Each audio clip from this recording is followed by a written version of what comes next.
Hello and welcome everyone. And let's start with lighting a candle,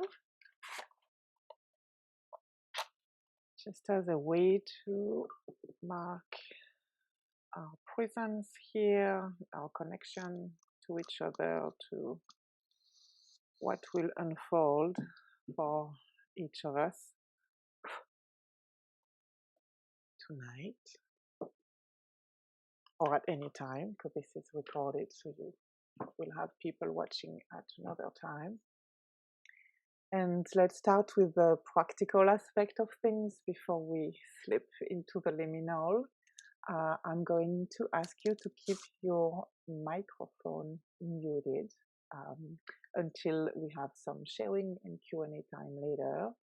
And also, I would recommend that we do not use the chat during this webinar so we can all stay focused. Myself first. My brain cannot be at different places at the same time. And we'll have time toward the end for comments and questions, sharing, reactions, so we can use our mics and the chat at this time. I'm very eager to know what you think and what this evening awakens in you. So I will also be available by email afterwards in the coming days if you want to connect. One announcement I want to make is that I am finishing the last details of a course about the topic we are going to explore tonight.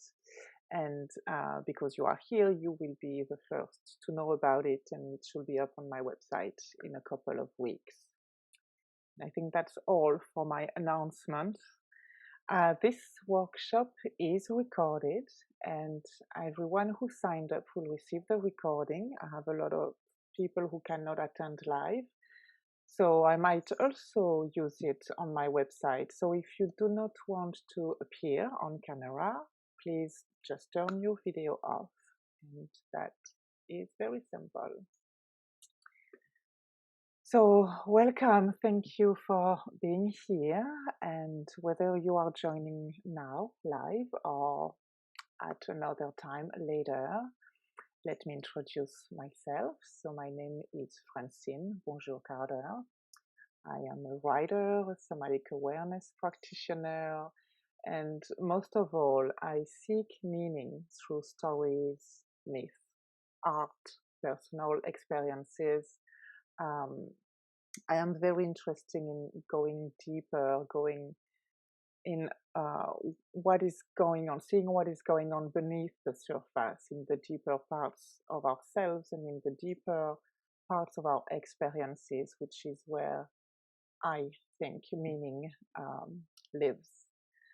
So this is going to be a rich evening. I have been working with this topic, with tonight's topic for a little while, and specifically with the short movie we're going to watch.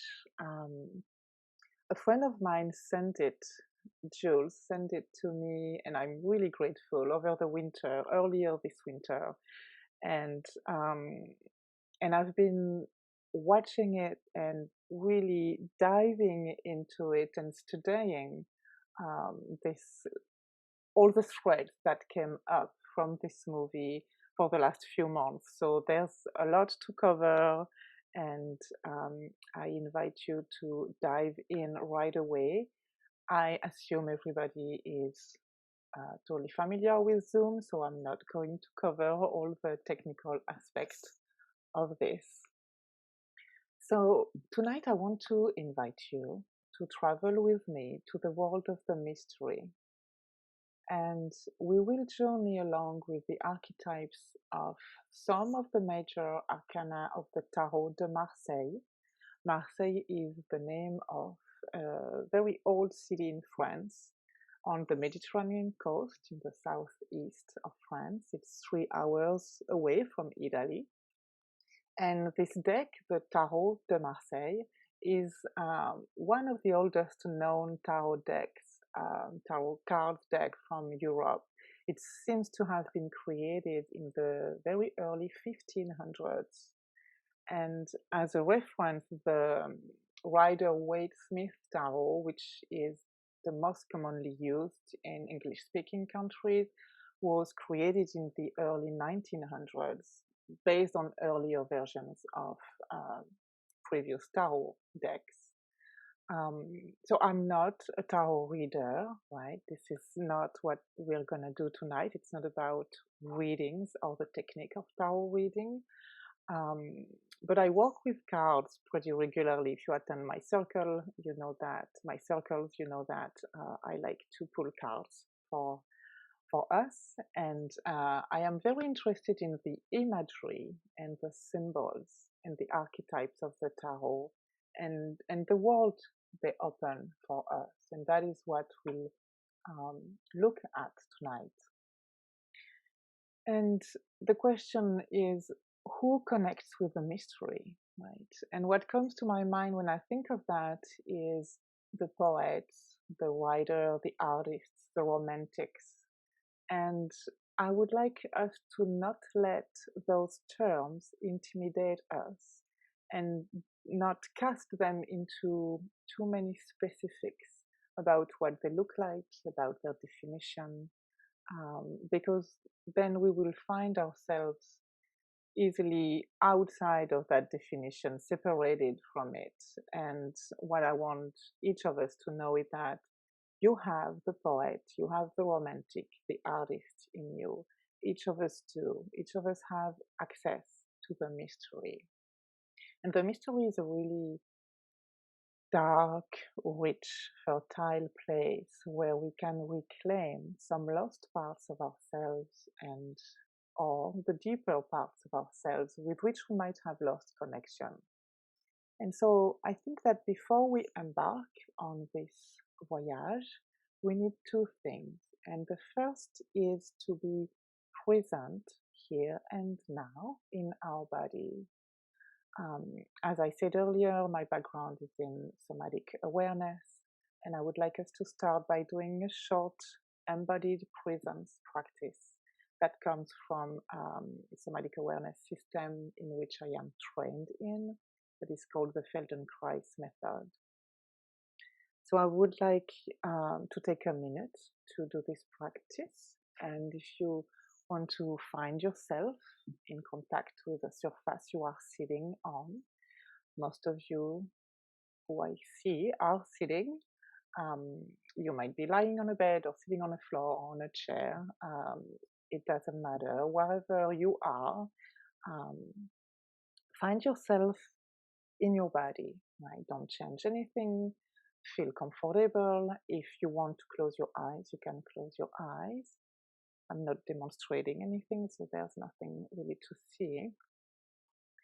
And depending on your position, you might sense your feet on the floor, your right foot and your left foot. So pay attention to the contact of the soles of your feet on the floor or your legs, depending on how you are positioned. And then bring your attention to your pelvis, this container in the very, very low part of your abdomen. And you might sense one side of your pelvis more in contact with your seat than the other side, or more present, or more easily accessible to your sensation. And that's okay. We're not here to change anything. Then pay attention to the back of your pelvis, which is the very base of your spine, right? Your tailbone, your sacrum. And from there, follow with your mind's eyes your spine really slowly and bring into your awareness the multidimensionality of your spine. And see if you can sense or visualize it like a tube instead of a thin line that is only in your back. That you can see the width of your spine. Follow its curve in your lower back. And imagine the front of your spine in your abdomen. Keep your breathing easy and natural. Then pay attention to your spine in the middle of your back,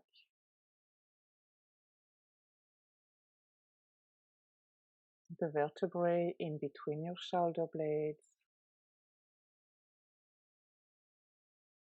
And as you follow the image and all the sensation of your spine, and again you will notice that you have a curve in your upper back and your neck. Like your spine is not a straight line. And follow it all the way up to the base of your skull.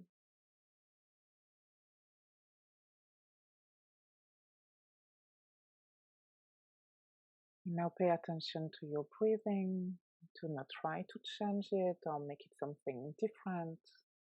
And allow yourself to witness the natural movement of your breathing right now.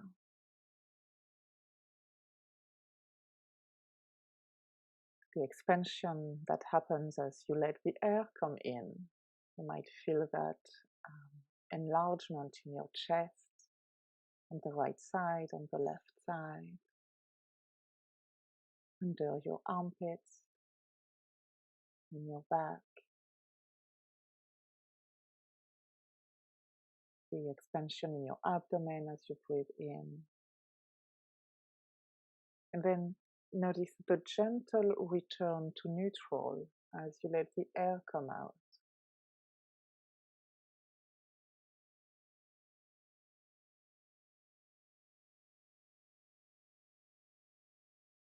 As you breathe in, you might sense your ribs move away from each other, away from your spine. And then come back as you breathe out.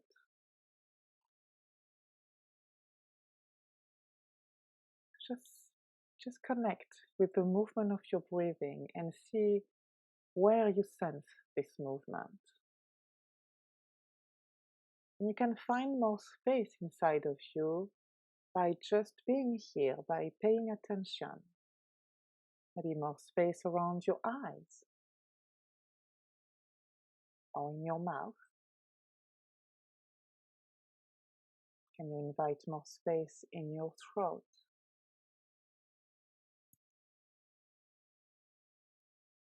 In your hands? In your belly? With each breath, you invite more space inside of yourself, which allows you to be more present.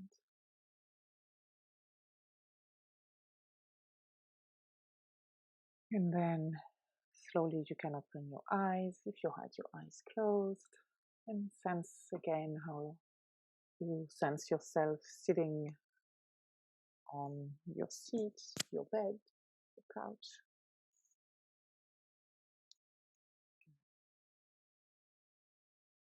So now that we are grounded in ourselves, the second thing we need in order to access the mystery is to allow our imagination to guide us.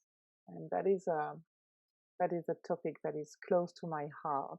And imagination and myth have been culturally dismissed, right, in the general sense, but now we present something that is false, a lie, a cover-up of the truth, when in fact there are portals toward what is universally true and what has a deep meaning both for our collective and for our individual personal psyche. And so in this time and society, a lot of us have lost our connection with nature and our connection with the mystery. And I dare to say our connection with the deeper parts of ourselves. But as human beings, our capacity to imagine and to use our imagination to reshape our thinking about ourselves, about others, about the world, is always accessible to us. And the word mystery comes from the French mystère, in the Old French mystère, which means secret or hidden meaning. And the Greek root of the word means also to be closed, to be shut. And there's a specific flavor of to be shut off the mouth. So I find that really interesting because to me it means that the mystery lives behind closed door in a different kind of language than the one we use every day. It lives in a place that is not in plain sight, right? And because I am French and I had to adopt English language in my mid 30s, 14 years ago, my early 30s, this notion of a different language that is more around our sensory and imaginative system is really, really interesting to me. And so the mystery lives in that place that is not obvious, right? That requires an initiation, special access, and a key. And this brings us right away to the movie we're going to watch. And we are going to enter the mystery of the tarot, the imagery of the tarot and the mystery in a quite different and unique way than with a deck of cards. We're going to watch a 12-minute long movie that has been created by the fashion designer Dior for their 2021, actually, spring and summer collection. So there's no dialogue except at the very beginning, and it is in French, so I'm going to translate it to you now. You will see an older woman asking a younger woman, "What do you want to know?" And even if you speak French, she has a really strong Italian accent, so you might not pick it up. It took myself a few seconds to catch what it was, what she was saying. So she asked the younger woman, "What do you want to know?" And the younger woman answers, "Who am I?"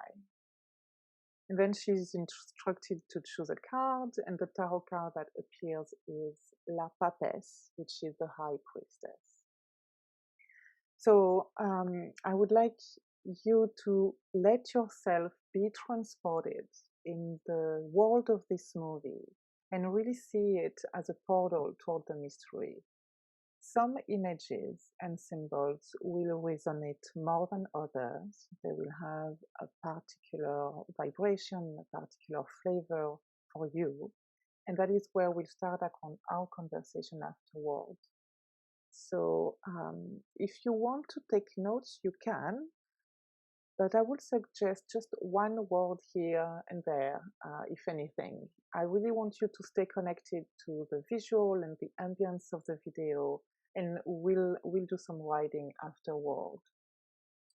So make yourself comfortable and let's travel together. I'm going to share my screen.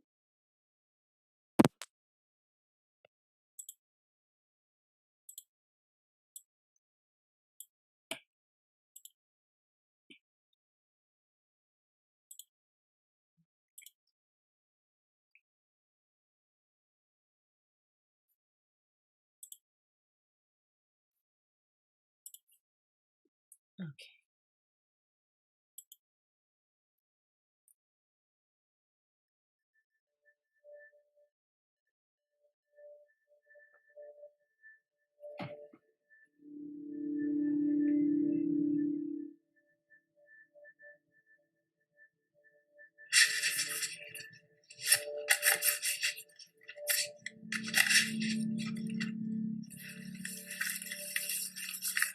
Qu'est-ce qu'elle tourne ce soir?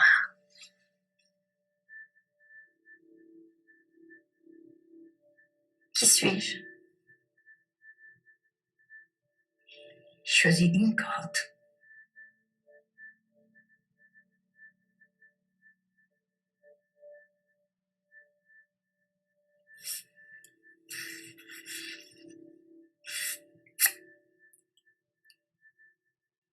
La papesse.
Okay.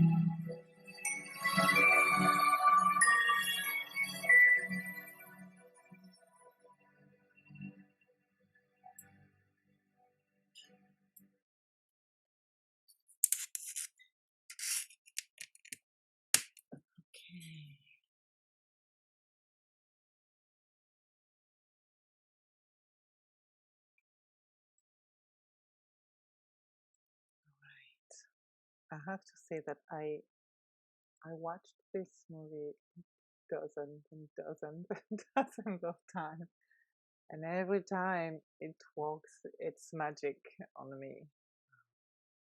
Yeah. So the way we start to explore a story or go deeper with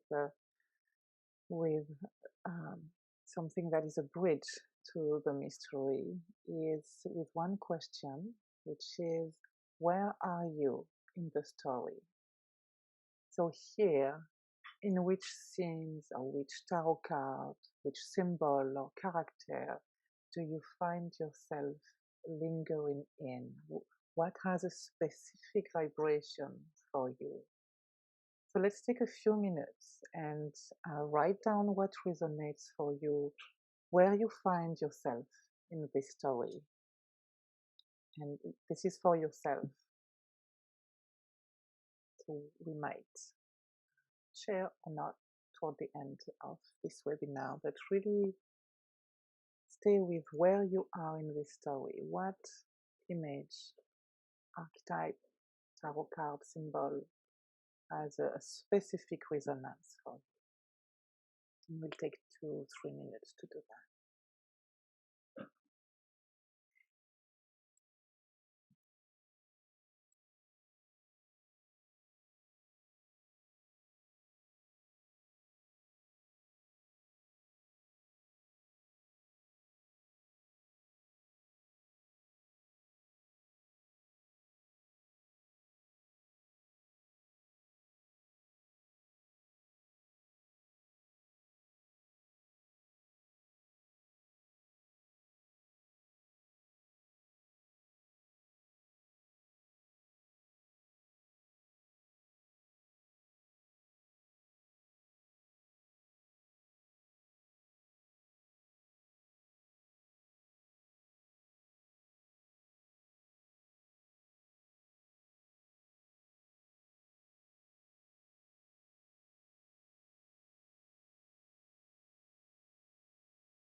Okay, so finish writing what you're writing. And of course, Falcon the dog decided to come lie behind me and chew his bones, so we might have interesting background sounds.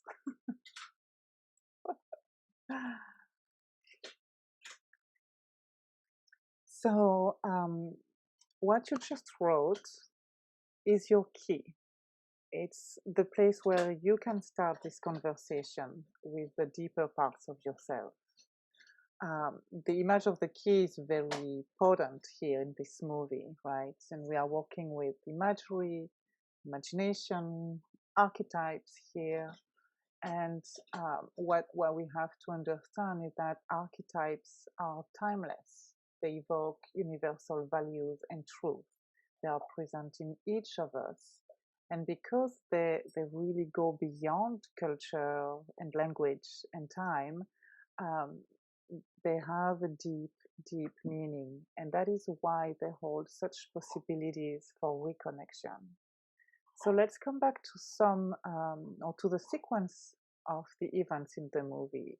And I have to say that in the movie, they do not follow the order of the cards in the way the tarot deck was made, right? They have their own interpretation here, their own timing, in the same way that we are not doing card reading, but we are looking for our own interpretation of these symbols, for the personal threads that they pull for each of us at this time, right? They might not have been the same 10, 21 year ago, and they might not be the same later in our life, but we are really interested in seeing where we are right now and what thread these archetypes bring up for us. So this movie starts with questions, right? Two types of questions. One is an invitation. What do you want to know? And it is answered by another question, which represents an opening, like the opening of a door. And it is also the question, like that inquiry that will lead us throughout our whole life. And it is, who am I? Right? That is kind of the big question. And it's also the question that will keep appearing because we change, right? Because we enter the process of transformation again and again. So we'll meet that question again and again. And so we have to understand that the journey of the tarot, very much like the journey of in astrology, is an inner journey. So each card, each character, like the archetypes, is present inside of us.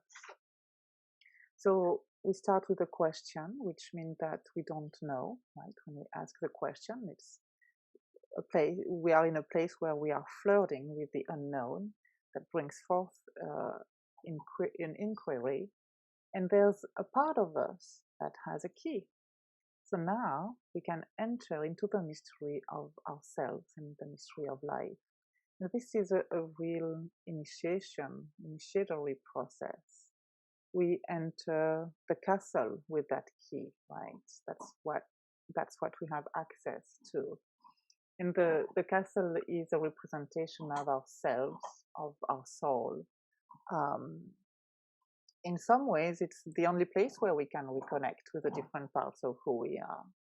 In depth psychology, in the Jungian approach of dreams, when we dream of a house, a building, a castle, whatever the building, whatever shape it has, it is a representation of ourselves, and each room could be an aspect of who we are.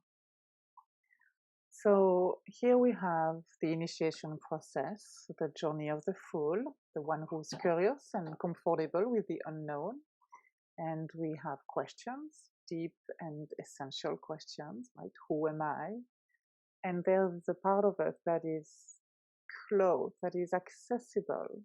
That part might not be our main persona, but we know it well enough that we trust it. And it is the part of ourselves that gives us the key so we can enter into the mystery.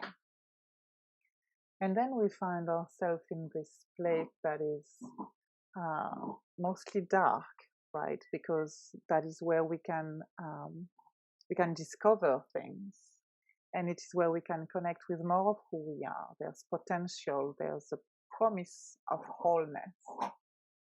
And of course, it is also a place where we're going to encounter some things that are scary, unknown, uncomfortable, and these are the shadow parts of ourselves.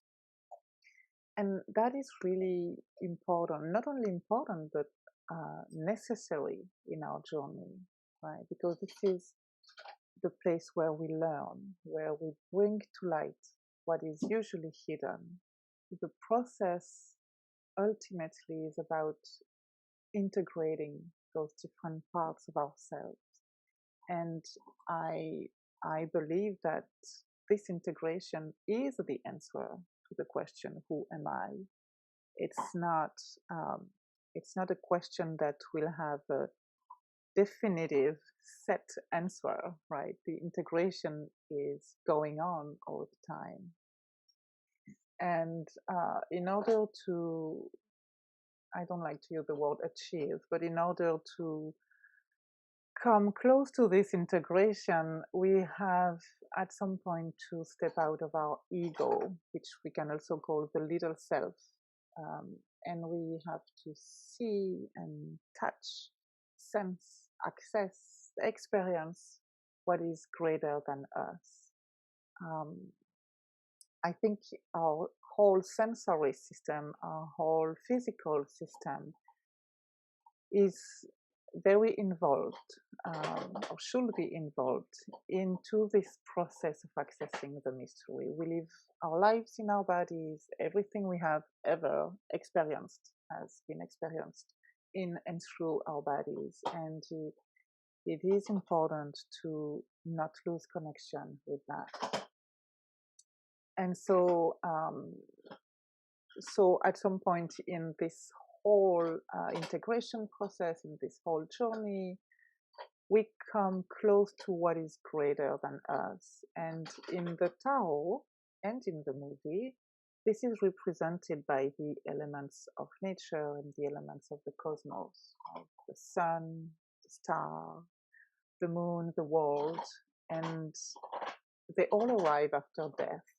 They all arrive after something that is very transformational, transformative, after this new beginning, which is also contained in death. And here in this movie, in this video, death is the next step, or the last step before the integration with the masculine. Just a word around that. I find it really interesting that in this video, the way they bring up this inner masculine. So we have the inner feminine, the inner masculine, these two energies, qualities, these two different aspects of life. And they are each looking for each other inside the castle. And I really like that image. I find that that dynamic really interesting in the way they put it together in the movie. So since the very beginning, since this young woman enters, she got the key, she entered into the castle, excuse me. As soon as she's inside, she crosses path with the masculine, her masculine, inner masculine side. And she gets a glance at him, he gets a glance at her, and there's a quiet, subtle acknowledgement, right? We're invited to step into a place where the foundational parts of our personality, the key parts of our personality, search for each other, and they can see each other briefly, so they know there's something, even if they don't know what and how and who, but there's that little hint, right? They really search for each other. And as an aside, because we cannot talk about our personal evolution, our personal search, without pulling a thread about our collective evolution and search, and also because the archetypes are very present on a collective level. I think this is a beautiful image, and what we can take home is that um, in our imagination and bring and what we can bring on a more collective level, see that there is a whole process, a whole work necessary to reconnect with what or who we identify as the other. Right? We live right now in the wounding of the other, in the very painful consequences of the otherness. So to recognize that there's also a search process on a collective level that must occur, it must happen to enter transformation that will lead to finding integration in the respectful and valued place for everyone. Um, I that's also one theme or one image I take from this interpretation of the Tao and this movie. So I hope I hope the background noise is not too disturbing for you. Um, so let's come back to the concept and image there, and I'd like to invite you to But I'd like you to invite these concepts and images to show you where you are in your life right now. Right? Which of these tarot archetypes are you standing with? And there might be more than one. Right? This approach is very much asking us to retrieve ourselves from the binary, from the either or narrative, and to really make more space for multitudes and for possibilities. So you might have a card that feels like a strong ally, strong guide, or even a lifetime thing, something you identify with, something you keep as a guiding star. And then at the same time, you might have another card or symbol that is particularly relevant for you right now. Or you might find yourself in between two archetypes of the tarot. So let's take a minute or two to see what you can identify about where you are right now. And it might be different than what you wrote down earlier, right? And if it's not clear, you can go back to what you wrote earlier and see if something else comes from that place. There's a development now that we have gone a little deeper with this concept. Um, and it's also there's the active part of the movie, I would say, and then there's at the end this images, these shots of the different other characters that did not um, appear in the video, in the movie, that we see, and maybe there's something that really resonated for you. I know for me there's one or two cards that I'm like, oh, I wish that was inside the movie, and so then I do my whole, you know, I let my imagination go with that, and where would I put these cards? How would they interact? What would happen? That's also a thread that you could follow.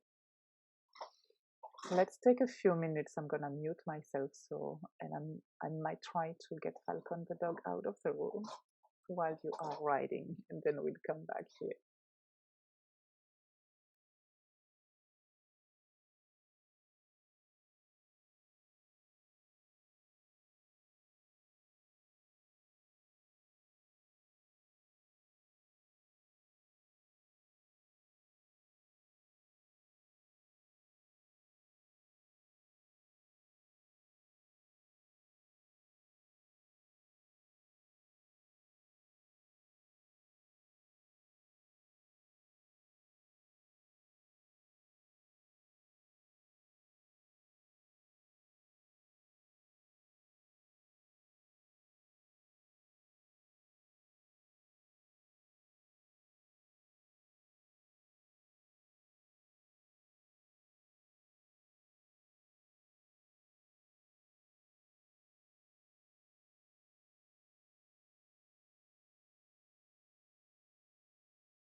Okay, so let's finish up.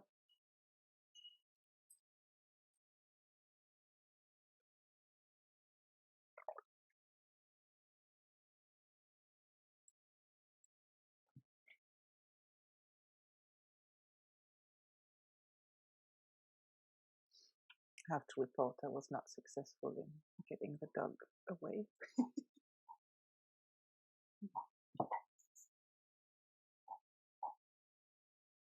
So, if there's someone who would like to share an insight or a question or something you wrote, and you can, so if you do have something, you can put your name in the chat or just write something in the chat, and then I'll bring you on the screen. You don't have to share what you wrote if that feels too personal, of course, but any exploration that you find yourself in might be interesting for everyone. This is Beth. I can't get my video to come on, but can you hear me? Yeah, Beth, let me. How do I do that? I found, I mean, my picture's up there. I just can't get the video to go, so it's okay. Okay, all right. I think it's interesting because of just where I am in my life and the shifts I've made in the last year or so. I see myself as the full beginning a journey in some ways. So really very much at the very beginning, but also really identified with the um, the place of trying to find the balance between masculine and feminine. This isn't the first time I've found myself in this place in my life. And so I am, this is sort of a fine tuning, thing at this point. And I know, as you already described, that this is not something that ends, right? It keeps recycling in a way, and that we make these fine tuning adjustments as we go along, as waves and variations in our life occur. So those were the two things that stood out to me.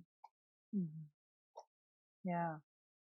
What you say made me think of a story, and of course, right now I will not remember the name of the story, but at some point, the main character finds himself at the bottom of a well, and he's kind of stuck there, and so he walks in circle around and around and around, and he he he he makes a dip into the earth, right? Because he's wearing the path, like he's creating something that goes deeper and deeper. And I love that image because I think when we are invited to revisit a theme that comes back again and again, and I absolutely am sure that we each have that in our lives, then we revisit it, but it's not the same than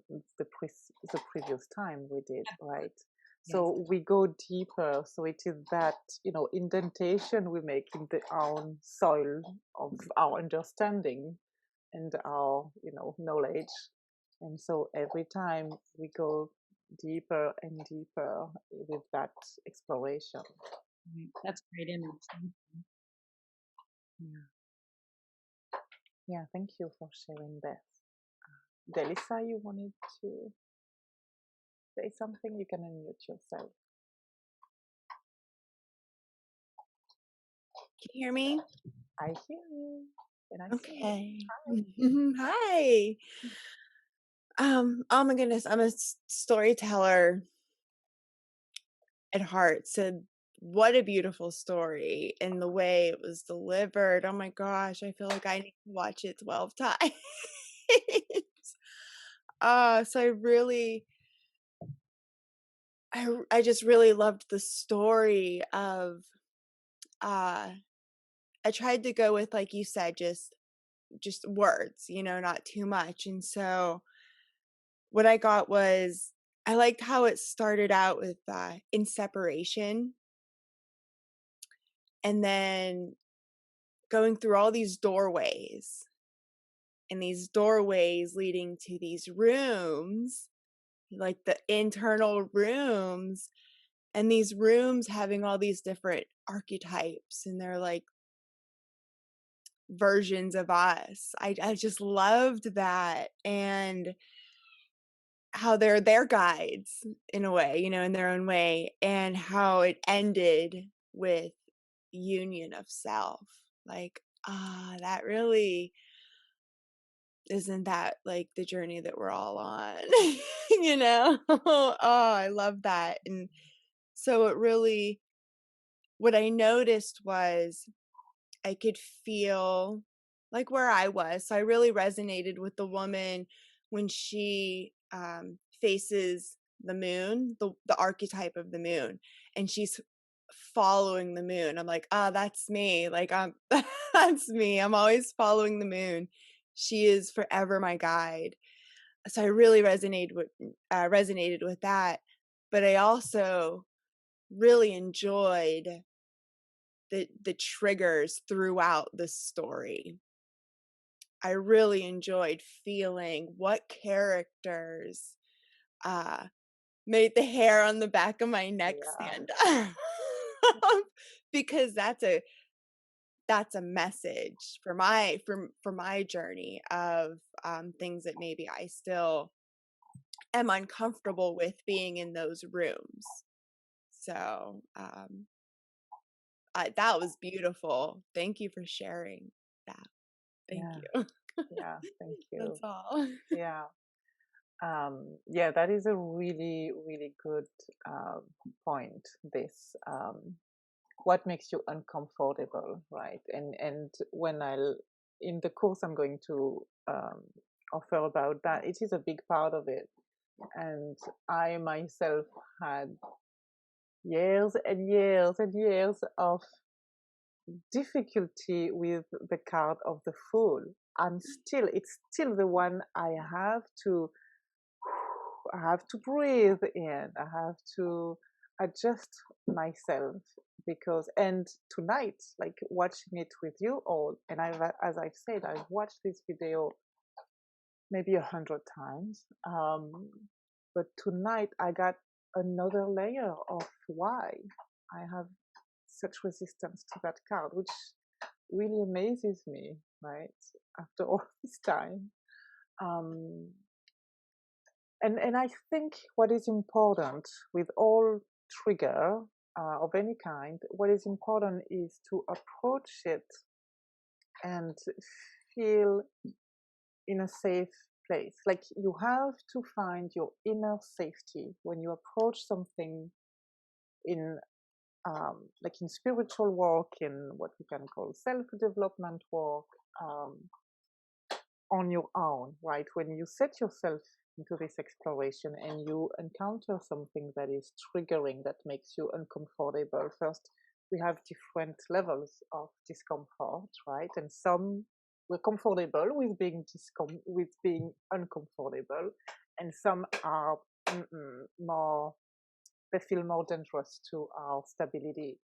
So it's very important to have a clear distinction and have clarity around that, and give ourselves the time for the exploration of what makes us feel uncomfortable.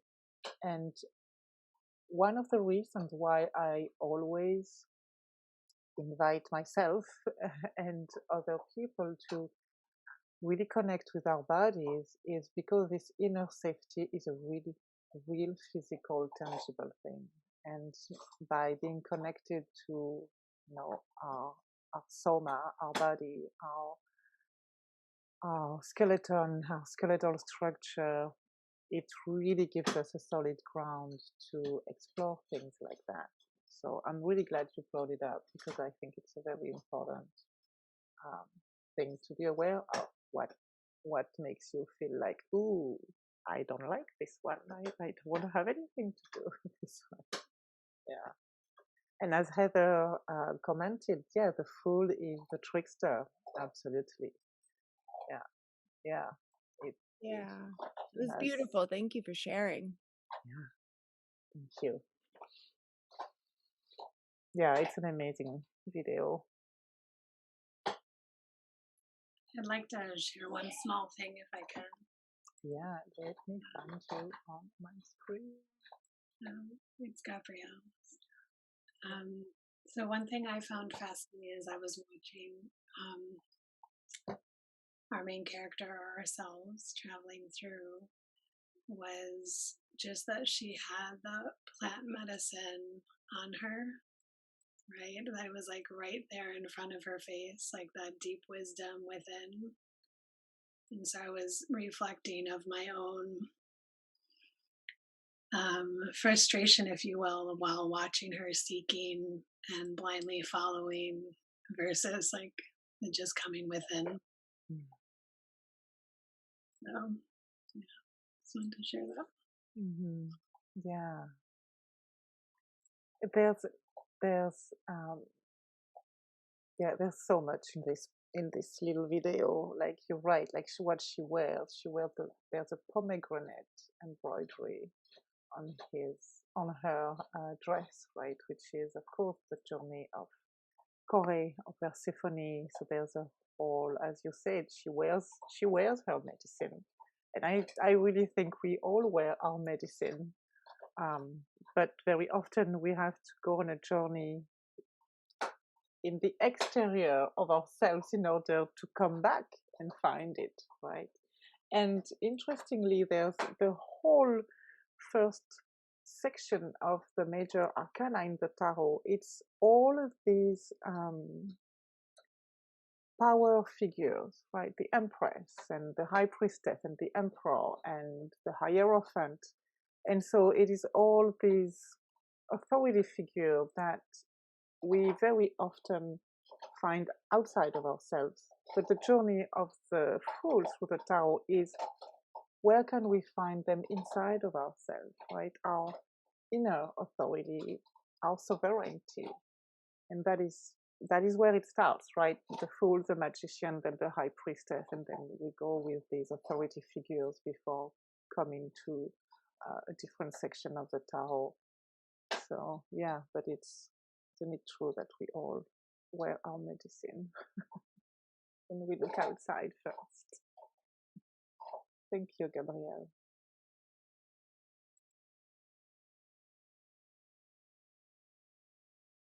All right, so I have a question here. Which image would you say most resonates with overcoming fear?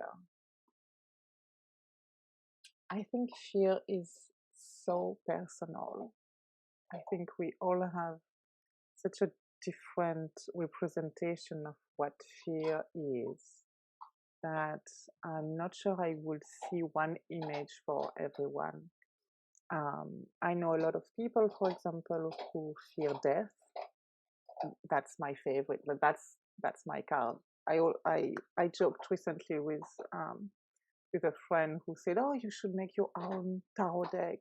And I said, "I will have 22 death cards in it if I made it." So that's that's my personal attraction, I would say. Um, I don't know. I think there's more to this question. If you want to talk more about it, Inga, I would love to hear. Um, what I know about fear is that fear can be essential in making us move forward or move away from something, right? And biologically speaking, fear has been really important for our survival as a species. Where I see fear personally as something that I need to adjust is when fear makes me not move, when I'm stuck, when I am unable to move in any direction because of fear. That's when I think I need to transmute my sensation of fear, my feeling of fear, because we are made to move forward in life. And if fear keeps us stuck and immobile, I think then it will be very good to not stay in that place and to find ways to bring movement back.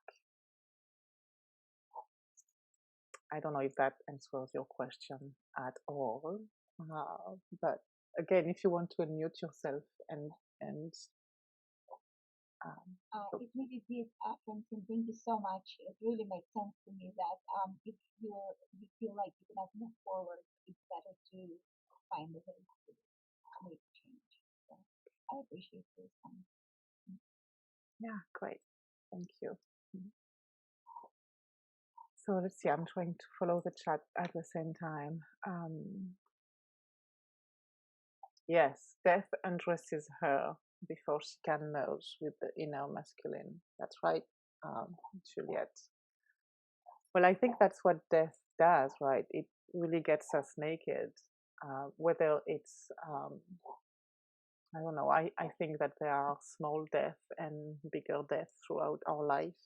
There are, of course, literal death, and there are symbolic, metaphorical death.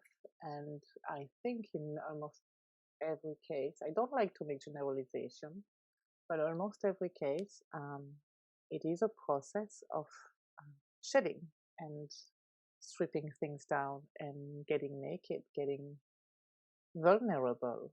And in the context of this movie and the imagery we are working with tonight, you have to be naked. You have to be just who you are. Like, you have to show up with your true nature, with your vulnerability. If you want to arrive at this integration process, right? And here it is, when the inner feminine meets the inner masculine. Yeah, this merging can only happen if you are stripped of all the false beliefs about yourself, of all the ideas that keep you small or keep you stuck again and not able to move, and of all the conventional way of thinking about who you are or who you should be, right? You have to really get naked and undress all of that. What I like also in this part of the movie is that there's a gentle roughness of death. The way she puts her hand on the woman's shoulder, the way she undresses her, it's very honest. It's very straightforward. This is why we're here now, right? There's no embellishment, and I appreciate that little touch in that sequence of the movie. Did you want to say something more about that, Juliet? Oh, actually, do you want to talk about justice? Yeah, I just started a new relationship a couple of months ago, and I feel like the death part kind of happened for me recently, and then now it's like I really feel like that whole little sequence there of the undressing and then the death and then merging in the pool, because the person that I'm in this relationship with now, he really, just because of who he is, really makes me want to live higher up to my or be more authentic and be more vulnerable myself, which is, it's scary and and beautiful at the same time. So yeah, I really resonated with that whole part. With justice, I don't know, it just seemed like such a tense little moment where she had to like choose that right thing. It was like the power was really like in her hands, and other times it was kind of like the archetypal characters were kind of like pushing her this way and that way, but in that moment she really, like, she had to make the decision, and so that just seemed really scary. Yeah, I hear you. It's a moment of choice, right? She has to choose in order to go forward, in order to go to the next step. And what I see that I think is also, and I have, of course, no idea how much consciousness and how much intention they have put in the details of this movie. But what I know is that what I see in the young woman is that she's young, but she has a scar, which tells me she went through stuff, right? She knows what life can bring, and so when she has to make a choice, she has some knowledge about what it means to make a choice. She knows consequences. She knows the weight of things and the weight of experience, and I think that's important. I think that's a really smart detail. I don't know again if they did it intentionally or not, but I think it's important to notice.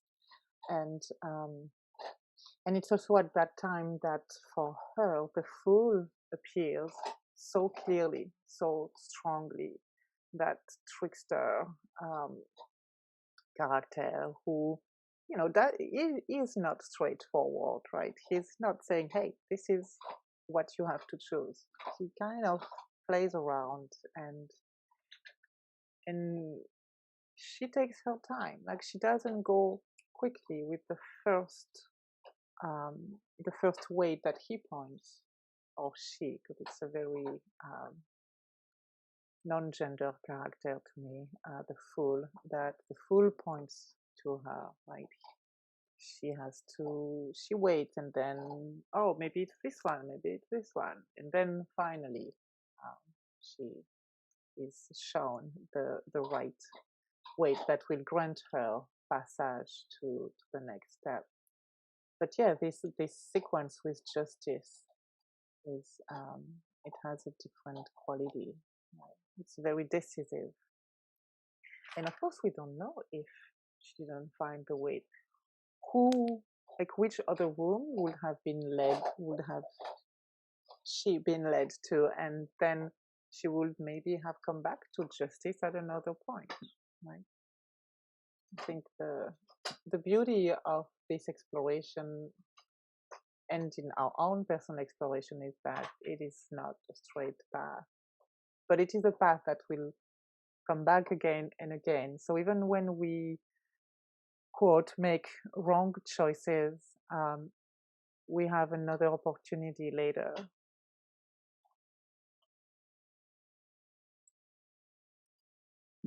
Okay, so Catherine, she was wise enough to seek someone to pose her question to. Yes. Do you want to talk about that, Kat? You don't have to, but not so much that, but the death card, the death aspect is where I am, figuratively and literally. And I agree with you that death was very revealing and honest. Like, even how she looked directly at her,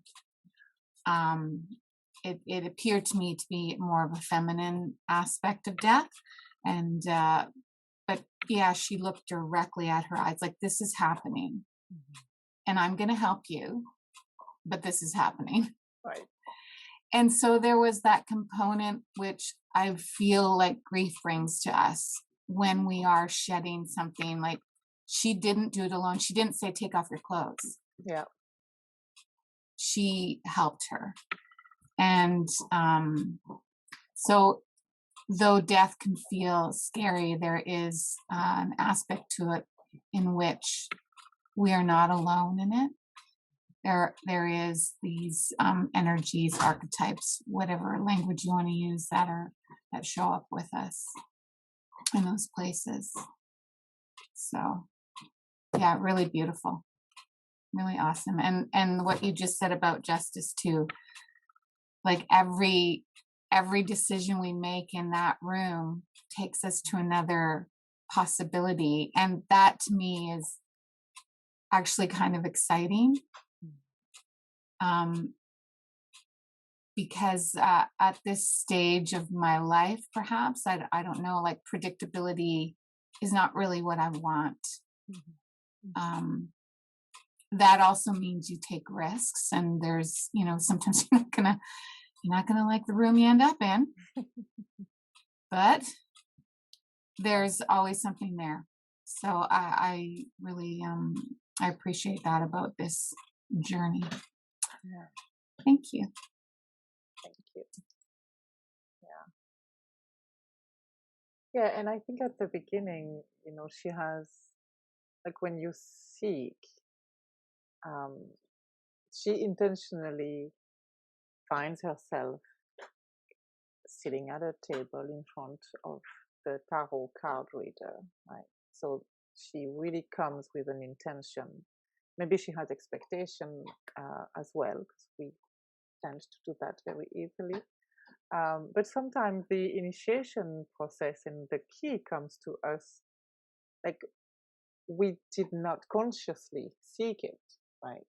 So that is also true. There are many ways that we find ourselves with a key, whether we have looked for it or not, and whether we use it, we're going to find out what does it open or not.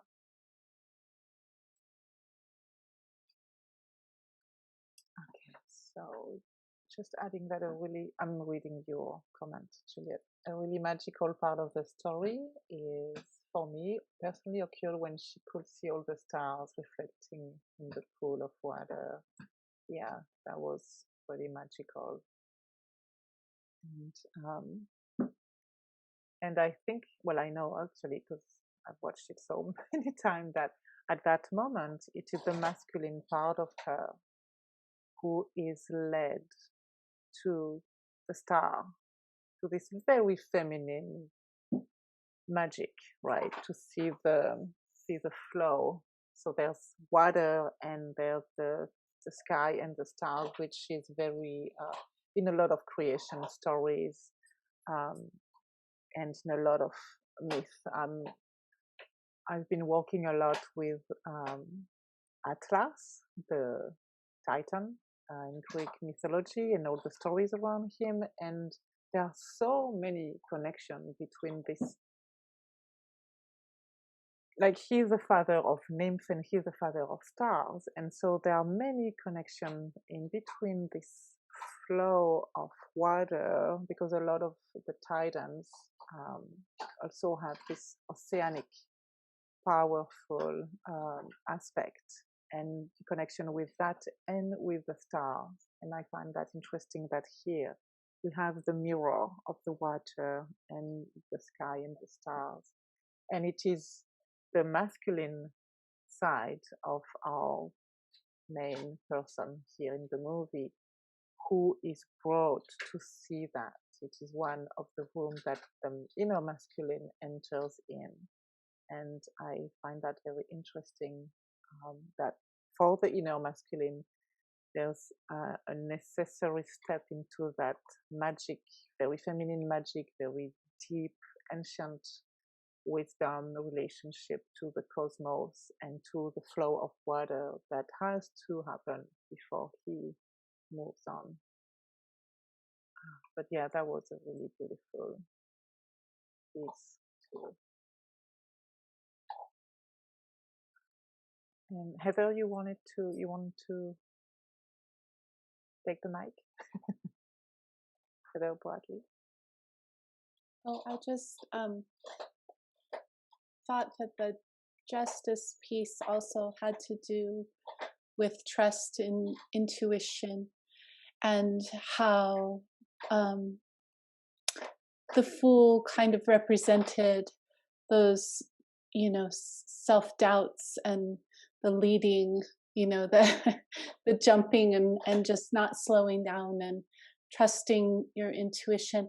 And that Justice laid the sword on the scale, which really is kind of representative of that mental energy, and to balance it out with that centered knowingness, the weight the equal weight of the two. That was intriguing to me. Yeah, that is great. Yeah, a great view of it, a great perspective, and then we can ask ourselves, what is balance, right? When we say, oh, I'm out of balance, I'm too much in my head, like it is exactly that. What is that balance in relationship to this intuitive, grounded knowledge? Because I see intuition as something very grounded, very centered and focused in who we are, in our true nature, and this mental, as you say, jumping everywhere and scattered energy, which is very present in the world we live in, right? The competition for our attention is absolutely insane, and it's very easy to jump from one thing to the other thing. So how do we balance that, and how do we find that centering and that weight? Like, it has a real, for me, when I experience it, it has a real weight in myself. Again, I come back to somatic experience and this awareness of feeling grounded, which is personally necessary to be able to trust my intuition and to know that my intuition comes from something really deep and grounded. It's very earth energy and not all up in the air, volatile. Yeah, absolutely. In this world, which is also, masculine and represents in the suits of the Tao, the mental aspects.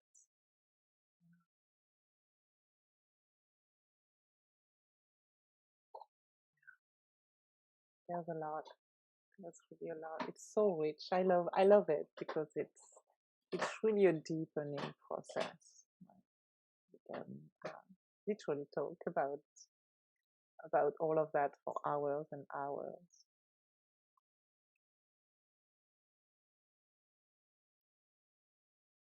Before we close for tonight, anyone else has something they want to share, some insights or questions, anything you want to bring up here in our circle?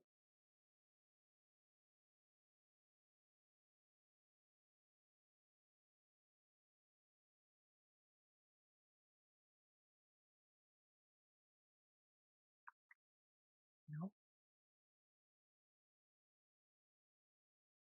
Okay.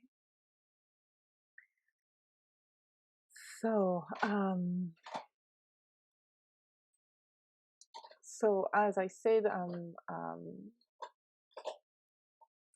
going to offer a course about this topic that will allow us to go much deeper and gather tools for exploration and reconnection. It's going to happen most likely mid-June.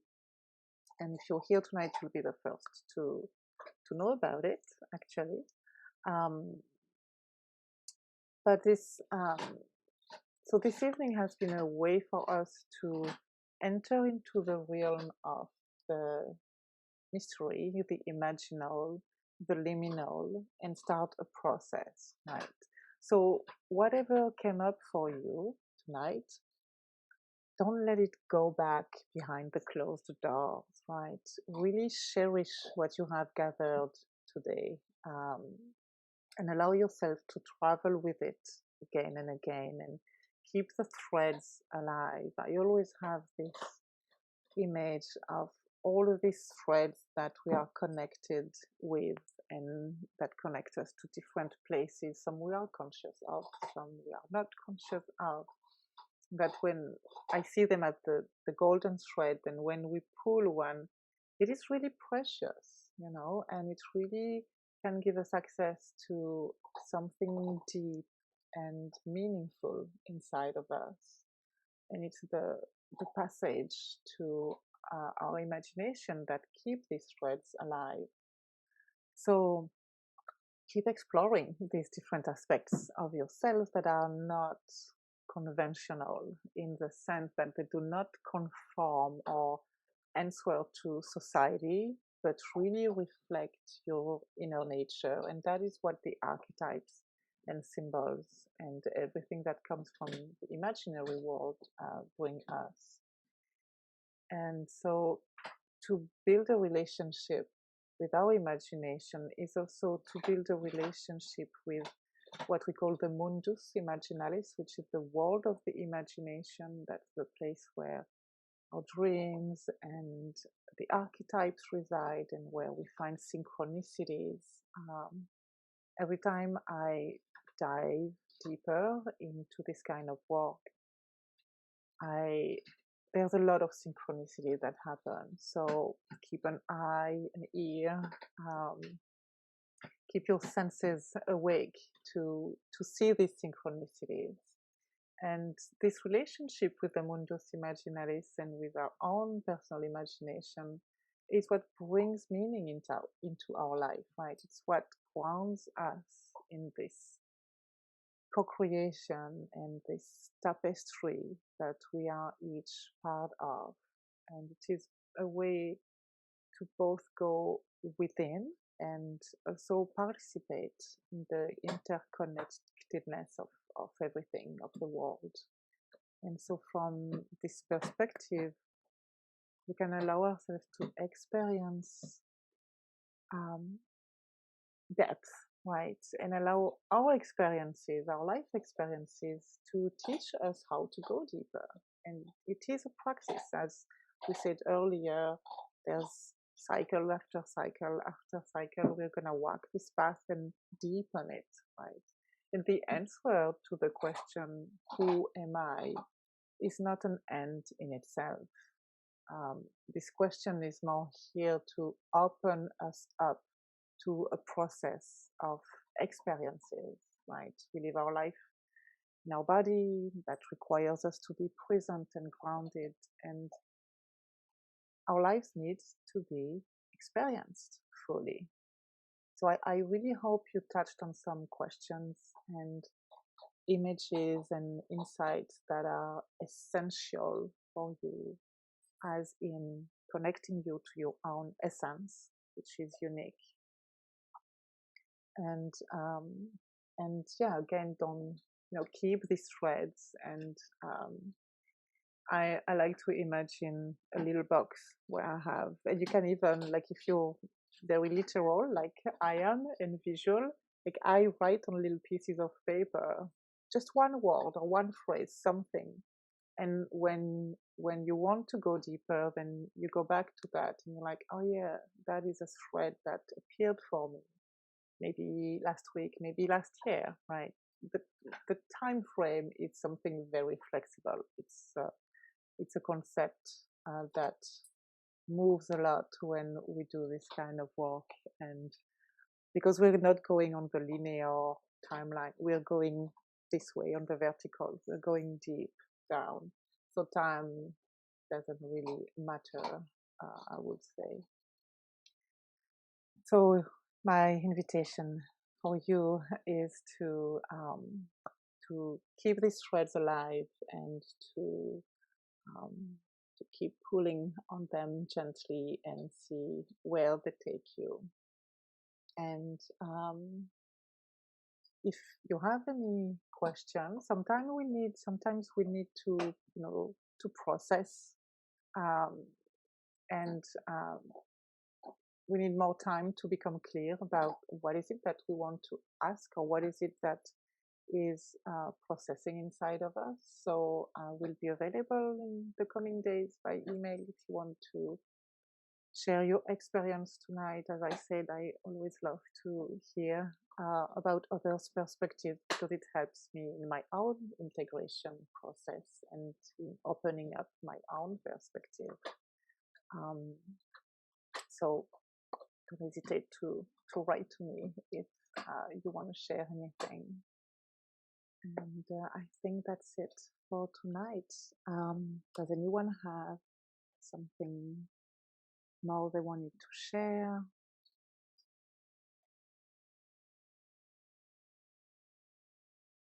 Thank you.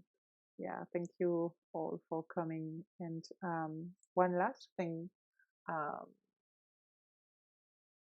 which is let your dreams also help you process, right? Tonight or in the coming days, this is a really fertile place to work with all these archetypes. That's the same world. Our dreams and the archetypes, they all live together somewhere in the ether. So before you go to bed, I'm teaching that to my youngest daughter, and she said to me this week, actually, just a couple days ago, she said, I did ask for a dream before going to bed.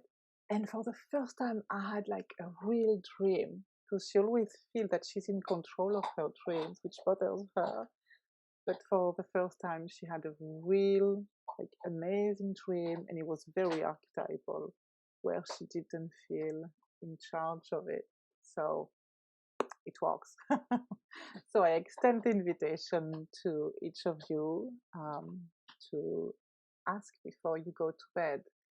Ask your dreams to show you something a little more, another part, another piece of this exploration to the deeper parts of yourself. Okay, well, thank you everyone. I'm going to blow our candle. And yeah, I wish you well on your journey. And I thank you for being here tonight. Right.